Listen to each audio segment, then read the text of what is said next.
ಇಡೀ Kannada big boss ಹಿಸ್ಟ್ರಿನಲ್ಲಿ ಕಿತ್ತೋಗಿರೋ ಡಬ್ಬ first episode ಯಾವ್ದಾದ್ರು ಇದೆ ಅಂತಂದ್ರೆ ಅದು ನೆನೆ ಎಪಿಸೋಡು.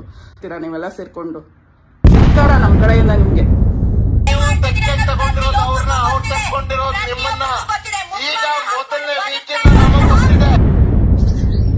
ಹಾಯ್ ಗಾಯ್ಸ್, ನಾ ಇರಪ್ಪ ಇವನ್ ತಮ್ಮನ್ನ ಗಿಲ್ಲಿಗೆ ವೋಟ್ ಮಾಡೇವಿ. ಎಲ್ಲ ನಂದು ವೋಟ್ ಆಗೈತಿ. ಇವಂದು ಯಾರು ಗೆಲ್ಬೇಕು? ಹಾಯ್ ಹಲೋ ನಮಸ್ತೆ, ನಾನು ರಾಜು ಅಷ್ಟೇ. ನೀವು ನೋಡ್ತಿದ್ರ centre point Kannada YouTube channel. ಕಿಚ್ಚನ ಚಪ್ಪಾಳೆಯಿಂದ ರೊಚ್ಚಿಗೆದ್ದ ಜನ, ಚಪ್ಪಾಳೆಗೆ ಧಿಕ್ಕಾರ ಕೂಗಿದ ಗಿಲ್ಲಿ ಫ್ಯಾನ್ಸ್. ಗಿಲ್ಲಿಯೇ ಗೆಲ್ಲುವುದು, ದೇಶದ ಗಡಿಯಲ್ಲೂ ಯೋಧರ ಬಾಯಲ್ಲೂ ಗಿಲ್ಲಿ ಗಿಲ್ಲಿ ಗಿಲ್ಲಿ. ಜೊತೆಗೆ ಇವತ್ತು ಬಿಗ್ ಬಾಸ್ ಮನೆಯಿಂದ ಹೊರಗೆ ಹೋಗುವಂಥ ಅಭ್ಯರ್ಥಿ ಕೊಟ್ಟಂಥ ಒಂದು ಅವಕಾಶದಿಂದ ಮ್ಯೂಟೆಂಟ್ ರಘು ಅವರು ಎರಡನೆಯ ಫೈನಲಿಸ್ಟ್ ಆಗಿ ಆಯ್ಕೆಯಾಗಿದ್ದಾರೆ. ಏನಿದು ಹೊಸ ಸುದ್ದಿ, ಹೊಸ ರೂಮರ್ಸ್, ಇವೆಲ್ಲವನ್ನು ನೋಡೋಣದಕ್ಕೆ ನೀವು ಇಲ್ಲಿ ತನಕ ನಮ್ಮ ಚಾನಲ್ನ ಸಬ್ಸ್ಕ್ರೈಬ್ ಮಾಡಿಲ್ಲ ಅಂದರೆ ಈಗಲೇ ಸಬ್ಸ್ಕ್ರೈಬ್ ಮಾಡಿ, ಜೊತೆಗೆ ಕಾಮೆಂಟ್ಗಳ ಮುಖಾಂತರ ತಮ್ಮ ಅಭಿಪ್ರಾಯವನ್ನು ತಿಳಿಸ್ಬೋದು. ಎಸ್ ವೀಕ್ಷಕರೇ, ಇದು 12ನೇ ಸೀಸನ್. 11 ಸೀಸನ್ಗಳು ಟೆಲಿವಿಷನಲ್ಲಿ ಪ್ರಸಾರವಾದವು, 1 ಸೀಸನ್ OTTಯಲ್ಲಿ ಪ್ರಸಾರ ಆಗಿತ್ತು. ಟೋಟಲಿ 12 ಸೀಸನ್ಗಳನ್ನು ಕೂಡ ನಾನು ನೋಡ್ಕೊಂಡು ಬಂದಿದ್ದೇನೆ.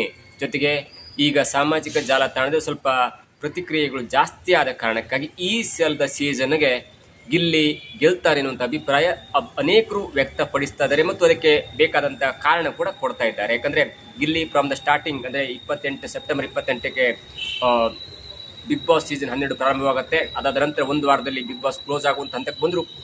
ಅದಾದ ನಂತರ ಎಲ್ಲವೂ ಕೂಡ ಕಾನೂನು ತೊಡಕನ್ನು ಸರಿ ಮಾಡಿಕೊಂಡು ಬಿಗ್ ಬಾಸು ಪುನಃ ಪ್ರಾರಂಭ ಆದಾಗ ಬಿಗ್ ಬಾಸ್ ಎನ್ನುವಂಥ ಈ ಶೋ ಇಲ್ಲಿಯ ತನಕ ಹೆಗಲ ಮೇಲೆ ಹೊತ್ಕೊಂಡು ಹೋದಂಥ ಒಬ್ಬ ವ್ಯಕ್ತಿ ಅಂದರೆ ಅದು ಗಿಲ್ಲಿ ಅಂತ ಹೇಳ್ಬೋದು. ಜೊತೆಗೆ ಅದಕ್ಕೆ ಕಾರಣಗಳು ಕೂಡ ಸೋಷಿಯಲ್ ಮೀಡಿಯಾದಲ್ಲಿ ಅನೇಕರು ಕೊಡ್ತಾನೆ ಇದ್ದಾರೆ.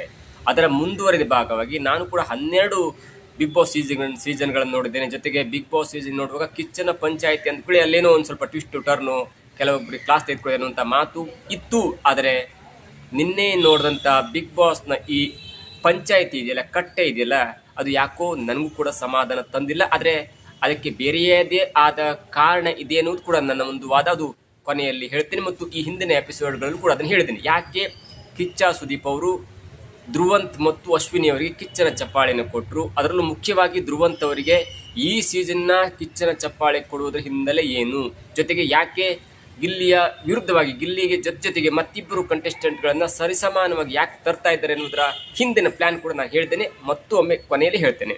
ಜೊತೆಗೆ ಈಗ ಆದಂಥ ಬೆಳವಣಿಗೆ, ನಿನ್ನೆ ಆದಂಥ ಬೆಳವಣಿಗೆ ಇದೆಯಲ್ಲ, ಅದು ಜನರಲ್ಲಿ ಆಕ್ರೋಶವನ್ನು ತರಿಸಿದೆ. ಜೊತೆಗೆ ನಾನು ಸ್ಟಾರ್ಟಿಂಗಲ್ಲಿ ಒಂದು ವಿಡಿಯೋನ ಕೂಡ ಹಾಕಿದ್ದೆ. ಅಂದರೆ ಯಾವ ಥರ ಇದು ರೊಚ್ಚಿಗೆದ್ದಿದ್ದಾರೆ ಅಂದರೆ ಅನೇಕರು ರೊಚ್ಚಿಗೆದ್ದಿದ್ದಾರೆ ಮತ್ತು ಸುಖ ಸುಮ್ಮನೆ ಯಾಕೆ ನೀವು ಮತ್ತೊಂದು ವಾರ ನೀವು ಬಿಗ್ ಬಾಸ್ ಫೈನಲ್ನ ಮಾಡ್ತೀರಿ, ಈಗಲೇ ಒಂದು ಕಪ್ ಕೊಟ್ಟು ಕಳಿಸ್ಬಿಡಿ ಅಶ್ವಿನಿ ಅವರಿಗೆ ಎನ್ನುವಂಥ ಮಾತು ಕೂಡ ಹೇಳಿದ್ದಾರೆ. ಜೊತೆಗೆ ಗಿಲ್ಲಿಯ ಫ್ಯಾನ್ಸ್ ಅಂತೂ ರೊಚ್ಚಿಗೆದ್ದು ಧಿಕ್ಕಾರ ಎನ್ನುವಂಥ ಅವರು ಈ ಹಿಂದೆ ಅನೇಕರು ಅಂದರೆ ಗಿಲ್ಲಿ ಫ್ಯಾನ್ಸ್ ತುಂಬ ಜನ ಇದರ ಜೊತೆಗೆ ಸೋಷಿಯಲ್ ಮೀಡಿಯಾದಲ್ಲಿ ಕೆಲವೊಂದು ವಿಡಿಯೋ ಮಾಡುವರು, ಕೆಲವೊಂದು ರಿವ್ಯೂ ಮಾಡುವರು, ಎಲ್ಲರೂ ಕೂಡ ನಿನ್ನೆಯ ಎಪಿಸೋಡನ್ನು ಸ್ವಲ್ಪ ಹಿನ್ನಡೆಯಿಂದ ಸ್ವಲ್ಪ ಬೇಸರದಿಂದಲೇ ಮಾತನಾಡಿದರೆ. ಅದಕ್ಕೊಂದು ಚಿಕ್ಕ ಸರ್ವೆ ಕೂಡ ಇದೆ. ಆ ಸರ್ವೆಯನ್ನು ಹೇಳೋದಾದರೆ ನೋಡಿ, ಕಿಚ್ಚನ ನಿನ್ನೆಯ ಪಂಚಾಯಿತಿ ಎಷ್ಟರ ಮಟ್ಟಿಗೆ ನಿಮ್ಗೆ ಸರಿ ಅನಿಸ್ತು, ರೇಟಿಂಗ್ ಕೊಡಿ ಅನ್ನುವಂಥ ಒಂದು ಸರ್ವೆ ಆದಾಗ ಸರಿಸುಮಾರು 40ರಿಂದ 50,000 ಜನ ಮತ ಹಾಕಿದ್ದಾರೆ.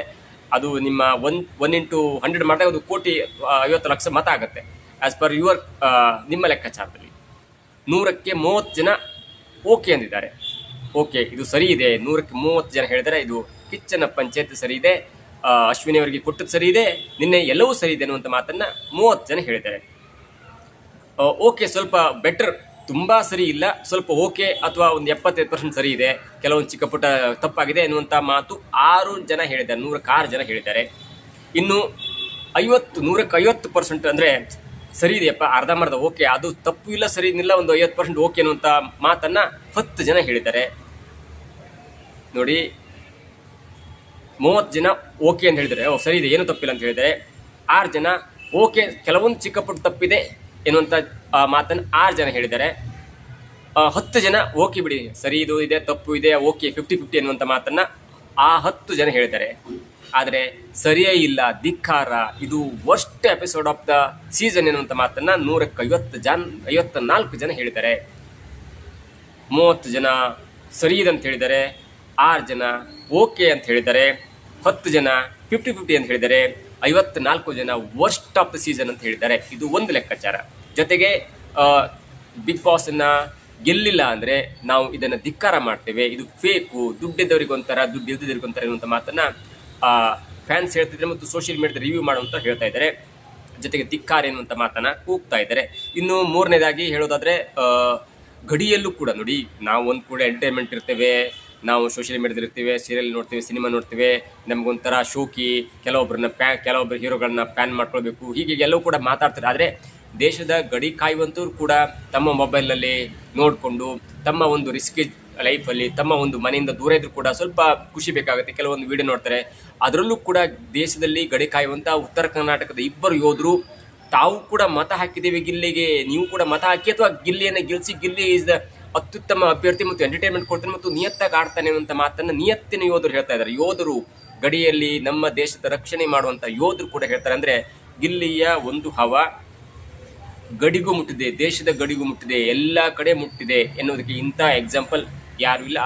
ಜೊತೆಗೆ ಮತ್ತು ಮುಂದುವರೆದು ಹೇಳೋದಾದ್ರೆ ಬಿಗ್ ಬಾಸ್ನಿಂದ ಹೊರಗೆ ಬಂದಂಥ ಹಳೆಯ ಕಂಟೆಸ್ಟೆಂಟ್ಗಳು ಮತ್ತು ಈ ಹೊಸ ಕಂಟೆಸ್ಟೆಂಟ್ಗಳ ಬಾಯಲ್ಲಿ ಈ ಸಲ ಬಿಗ್ ಬಾಸ್ ಯಾರು ಗೆಲ್ತಾರೆ ಅನ್ನುವಂಥ ಒಂದು ಪದವನ್ನು ಕೇಳಿದಾಗ ಅವರು ಪಟ್ ಅಂತ ಉತ್ತರ, ನಮ್ಮ ಡಿ ಟಿವಿಯಲ್ಲಿ ಬರೆದಿರ್ತಾರೆ ತಟ್ ಅಂತ ಉತ್ತರ ಕೊಡುವಂಥ ಮಾತಲ್ಲಿ ತಟ್ ಅಂತ ಉತ್ತರ ಕೊಡುವಂಥವ್ರು ಗಿಲ್ಲಿ ಅನ್ನುವಂಥ ಮಾತನ್ನು ಹೇಳ್ತಾರೆ.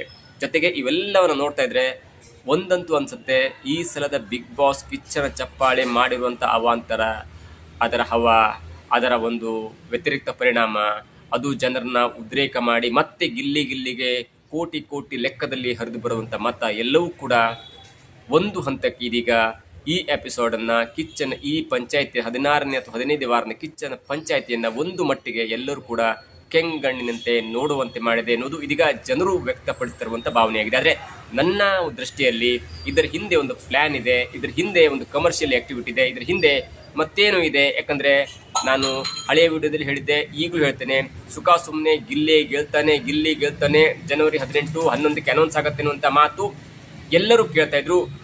ಹಾಗಾದರೆ ಈ ಎಪಿಸೋಡ್ನ ಒನ್ ವೇ ಆಗುತ್ತೆ, ಈ ಎಪಿಸೋಡ್ಗೆ ಅಥವಾ ಈ ಸೀಸನ್ಗೆ ಬೆಲೆ ಬರಲ್ಲ ಎನ್ನುವಂಥ ಕಾರಣಕ್ಕಾಗಿ ಗಿಲ್ಲಿಗೆ ಸ್ವಲ್ಪ ಪ್ರತಿರೋಧ ಕೊಡಲಿ, ಗಿಲ್ಲಿಗೆ ಜೊತೆಗೆ ಮತ್ತೂ ಜನ ಕಾಂಪಿಟೇಷನ್ ಇದ್ದಾರೆ, ಹಾಗಾದರೆ ಮಾತ್ರ ನಮ್ಮ ಶೋ ರನ್ ಆಗುತ್ತೆ. ಇಲ್ಲಾಂದರೆ ಕೋಟಿ ಕಮರ್ಷಿಯಲ್ ಕೊಟ್ಟವರು ಅದನ್ನು ಹಿಂತೆಗೆದುಕೊಳ್ತಾರೆ. ಇದೊಂದು ಕಮರ್ಷಿಯಲ್ ಕಂಟೆಂಟು, ಕಮರ್ಷಿಯಲ್ ಶೋ ಆಗಿರೋದ್ರ ಕಾರಣಕ್ಕಾಗಿ ದುಡ್ಡನ್ನು ಅಷ್ಟೇ ಸುರಿತಾರೆ ಮತ್ತು ಹಾಕಿದ ಬಂಡವಾಳಕ್ಕೆ ಮತ್ತು ವಾಪಸ್ ದುಡ್ಡು ಬರಲೇಬೇಕಾಗುತ್ತೆ ಅನ್ನೋ ಕಾರಣಕ್ಕಾಗಿ ಸ್ವಲ್ಪ ಟ್ವಿಸ್ಟ್ ಇರಲಿ, ಟರ್ನ್ ಇರಲಿ. ನೋಡಿ, ಇಲ್ಲಿಯ ತನಕ ತುಂಬಾ ಜನ ತಲೆ ಕಳ್ಸ್ಕೊಳ್ತಾರಲ್ಲ, ಗಿಲ್ಲಿ ಗೆಲ್ತಾನೆ, ಓಕೆ ಗಿಲ್ಲಿ ಗೆಲ್ತಾನೆ ಅಷ್ಟೇ ಇತ್ತು. ಆದರೆ ಈಗ ನೋಡಿ ಎಲ್ಲರೂ ಕೂಡ ಇಲ್ಲ ಗಿಲ್ಲಿ ಗೆಲ್ಲಬೇಕು, ಮೋಸ ಆಗ್ತಿದೆ, ಅಶ್ವಿನಿಗೆ ಯಾಕೆ ಕೊಟ್ರಿ, ಗಿಲ್ಲಿ ಗೆಲ್ಲಬೇಕು, ಗಿಲ್ಲಿ ಬಡ ಹುಡುಗ, ಗಿಲ್ಲಿ ಹಳ್ಳಿ ಪ್ರತಿಭೆ, ಅಶ್ವಿನಿ ಅವರು ಶ್ರೀಮಂತೆ, ನೀವು ಏನೋ ಬಿಗ್ ಬಾಸ್ ಶೋ ಶ್ರೀಮಂತರಿಗೆ ಮಾರಾಟ ಮಾಡ್ಕೊಬಿಟ್ರ ಎನ್ನುವಂಥ ಮಾತು ಕೇಳಿ ಬಂದದ್ದು ಉದ್ದೇಶ ಈಗ ಬಿಗ್ ಬಾಸ್ನ ಒಂದು ತಂಡಕ್ಕೆ ಸಲ್ಲಬೇಕಾದಂಥ ಒಂದು ಪ್ರಶಂಸೆ ಆಗತ್ತೆ ಮತ್ತು ಈ ನಿಟ್ಟಿನಲ್ಲಿ ಗಿಲ್ಲಿ ಗೆಲ್ತಾನೆ. ನಾನು ಹೇಳಿದ್ದು ಎಲ್ಲಿ ತನಕ ಸತ್ಯ ಆಗತ್ತೆ ಅಂದರೆ, ಗಿಲ್ಲಿ ಗೆದ್ದಾಗ ನನ್ನ ಮಾತು ಸತ್ಯ ಆಗುತ್ತೆ, ಇಲ್ಲ ಅಂದರೆ ಅವ್ರ ಪ್ಲ್ಯಾನ್ ಬೇರೆ ಇರುತ್ತೆ. ನನ್ನ